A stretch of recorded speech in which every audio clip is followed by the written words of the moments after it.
Good morning guys, it's Sunday morning, December 15. So I was leave by the house around 7 p.m.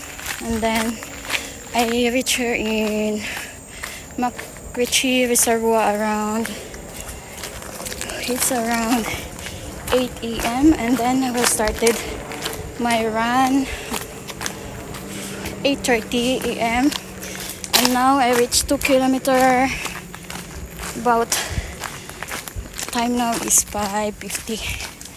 So tumakbo ako ng 20 minutes sa 2 kilometers. Ang bagal kasi sobrang humid. Kita nyo naman yung pawis ko. Grabe, as in humid ng earth. Mang humid talaga dito. Unlike sa Hong Kong na yung hindi ka mababasa ng pawis na ganito. Tingnan mo. Basang-basa ako.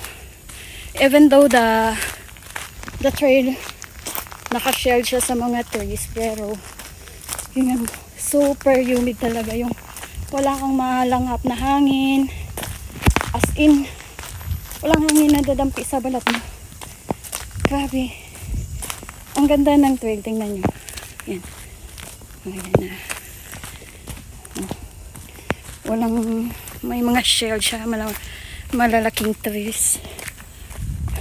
Pero grabe, super humid talaga. Basang-basa ako sa pawis. Yung naka sports bra na nga ako. Hindi ko kayang tatakbo na nakadamit, kaya hinubad ko. As in, grabe talaga yung yung humidity dito. Unlike sa Hong Kong na ang ganda ng weather ng Hong Kong, dito is grabe, super humid. Hindi mo ma-appreciate mo sana ang ganda ng kalikasan. Pero tingnan mo. Okay. 2 km pa lang yung takbo ko. 20 minutes ganyan na yung pawis ko. Ang mauubusan ako ata ng tubig. Grabe, as in. Hindi ko maisip na ganito yung klima dito. Nung pumunta kasi ako, hindi ako nag-research about the weather na mainit pala yung Singapore kaysa sa Davao, kaysa sa amin kasi minsan 16, 17 degrees at saka palaging nagpapagi doon sa amin. Grabe, nasin talaga hubad na hubad ako. Yung short ko maiksi, pero mabigat na din yung katawan ko kasi ngayon, last month is 46 kg ako. Ngayon 48.5. Malaki ng pinagtaba ko. Kasi gusto ko maging mag 50 yung kilo ko. Tumakbo naman ako na hindi sa magpapayat.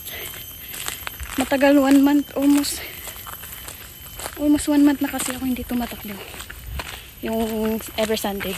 Anyway, tumatakbo naman ako every night eh.